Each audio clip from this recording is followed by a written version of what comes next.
On this farm, Young Living owns 22 hectares of land, so about 54 acres. But we actually grow lavender on a much larger scale. And to understand why we have all this lavender growing here, you must understand the history a little bit of this farm. Everything started about 30 years ago for the French farm. My father at the time had just started distilling lavender here. Except he was looking for buyers that were interested in quality essential oil, and at the time most of the buyers were for the perfume industry that didn't care about quality. So my father took some of his lavender and decided to go to the US to a health convention looking for someone interested. And this is where he met Gary Young. It was just a few short weeks after that Gary actually came to France wanting to learn everything he could on the different distillation techniques and the lavender. My father and him became closer. Gary taught to my father a lot about how to use the essential oils. And my father, speaking both languages, was able not only to share what he knew about distillation and lavender, but also started translating for the other farmers. Gary started coming more often to this south of France region and became closer and closer with many of the farmers and actually became friends with a lot of them. So when he decided he wanted a Young Living farm in France, he actually didn't want to stop working with all the farmers that had become his friends. And this is how the French farm started, as a sort of co-op. We, as Young Living, purchased our own land so that we could plant all the regional plants and study them and learn how to get the best essential oil out of them. But we also continued working with all of the local farmers that were very close to and dear to us, making sure that they follow our standard seed to seal and making the best quality oil. So let me share with you a little bit about the Young Living lavender. I'm standing here in a population true lavender field. Important to understand. At Young Living, we have a standard, which is called seed to seal, which actually gives us rules we have to follow not only for the cultivation, but starting from the seed throughout the whole journey of the essential oil. One of the rules for lavender is we have to grow them from seeds. And when you grow a lavender from seed, you actually make what we call a population. Now, to understand this, you must understand there's actually different ways of growing plants. The first way would be from seeds. We would actually leave a couple rows in a healthy field. We would let the seeds mature, so we wouldn't harvest the flowers for distillation of those rows. And after mature, we'd collect the seeds, bring them to a nursery to give us a little starter, and we would plant those starters into a field. And when you do this, each seed is actually unique, and it will create a unique plant in all your field. You can recognize a population lavender from the fact that each is unique, because each of those plants will have different size and will actually have different colors. Find even white lavender, deep purple, violet, or blue lavender in a population lavender field. Everybody is unique. Another way you could grow lavender would be to make a clone. This isn't something very complicated or done in a lab. It's actually something that most of you have done before. If you've ever trimmed a tree branch, put it in water, replanted it, or cut a basil stem, let it grow roots and planted it again, when you do so, you haven't created a new plant. You've actually made an exact copy, a clone of the original plant. Now with lavender, it's a little bit similar. Someone could go in a population lavender field like this one, walk around and look for the biggest plant, because the biggest plant would actually mean the biggest yield.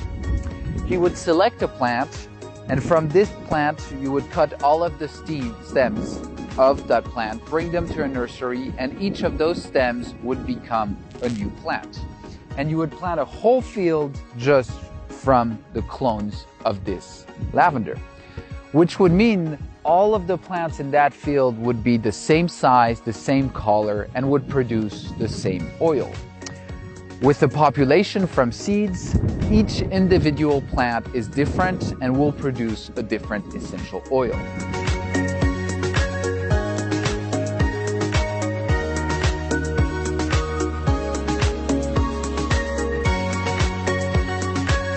Gary knew from the very beginning that population lavender would make a better quality essential oil.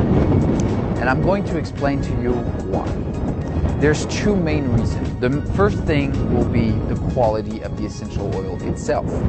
Each of those plants are unique, producing a unique essential oil. So when you go and harvest this field, you bring all of this diversity together to make a more full essential oil. And you also balance out the difference in each plant. So if one plant has a little too less of one molecule or another has a little too much of another, when you bring them together, you will balance everything out. And this is what you get with a population lavender field. With a clonal lavender, like I said, each plant are actually the same size, smell, and produce the same oil. So you don't get this diversity at all. Not only that, but also clonal lavender are usually selected, like I said, for a much better yield and not for the quality of oil they actually have. So in the end, you have a field that produces a lot more oil, but with no diversity, and the quality isn't the most important factor for the person that selected it. The second reason why population lavender is so important is for the sustainability of the plant. The fact that we collect seeds means that we actually let the plants transfer information to that seeds on how to adapt and evolve over time. In a population field, certain plants will die off of a disease or because they can't resist a certain change in climate or in soil. But the others will live on and we will collect seeds and continue growing, letting the lavender evolve, adapting to difference in this ecosystem. Now with a clonal lavender, this cannot happen. It is exactly the same plant as when it was selected. Most of the clones you actually find in France were 40 or 50 years old. So this means they have not changed till then. Everything else has changed, but they're exactly the same as 50 years ago. At Young Living, we actually are one of the last to grow population lavender. More than 80% of the world's population lavender is us. Others have moved on to clonal for the better yields, but we're very proud to continue this on. Proud to continue Gary's legacy to have a sustainable plant for the future and have the best quality oil in the world.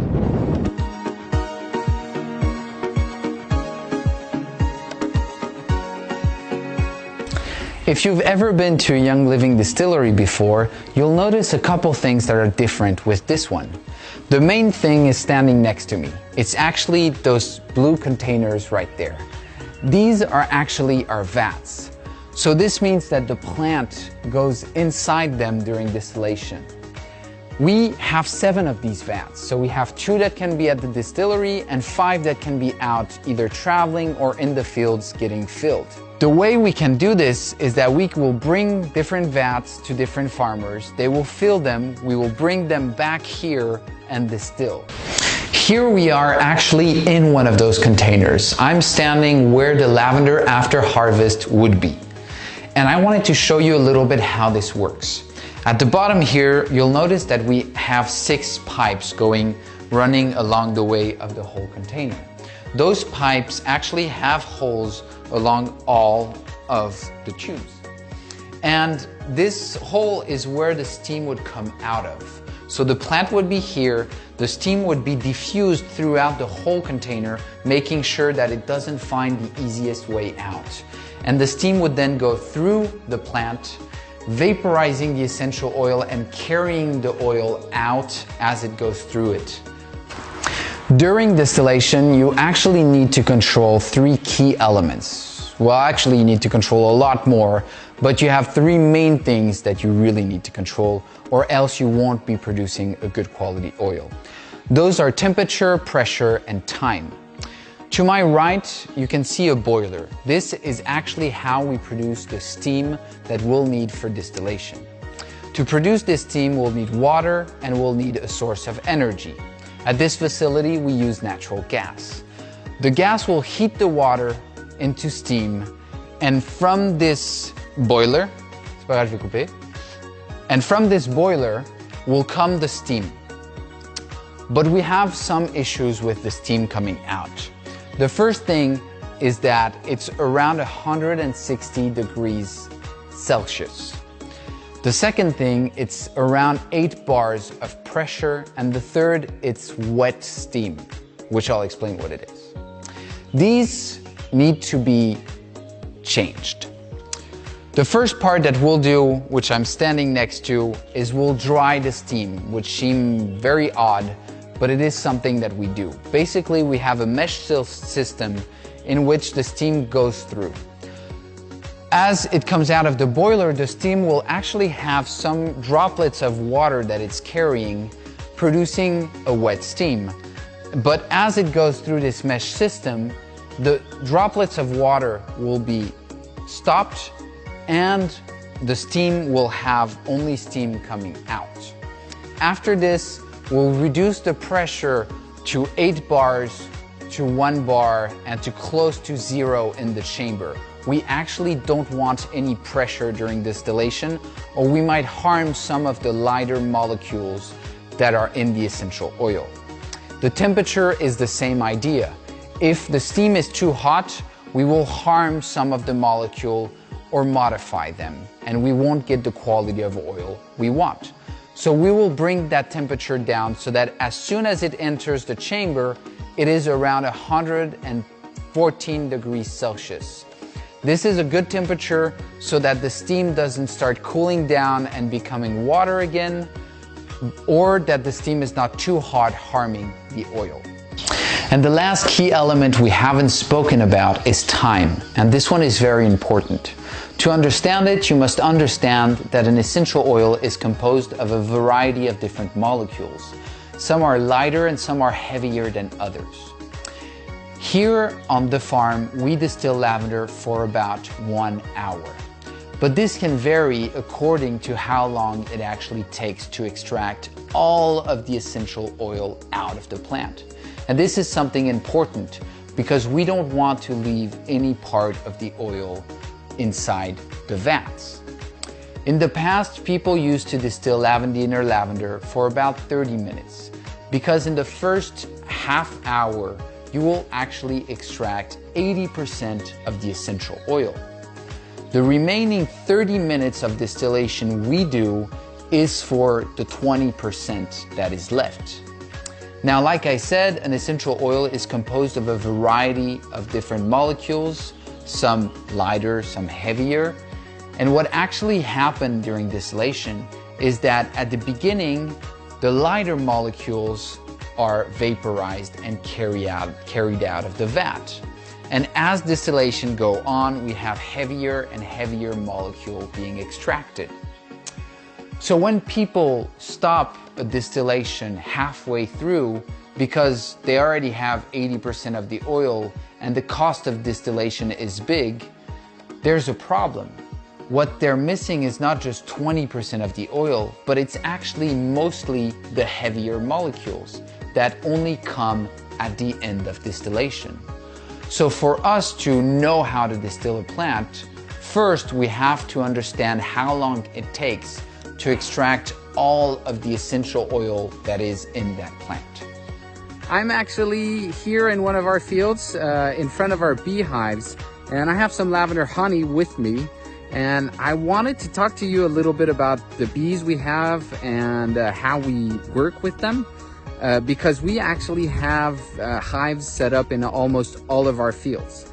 And we care about our bees a lot. We actually take a lot of care for them. The main thing we do is we never actually move the hives. We leave the hives where they are year-round, so we don't have to transport the bees. This is their home, they stay here.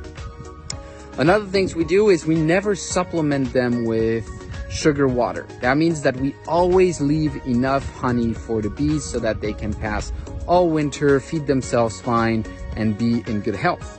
So the honey we don't get that much because we always make sure to leave enough for the bees. If we have a harvest that's not so great, that's just how it is. We're not going to take away more honey and the bees might not have enough food then.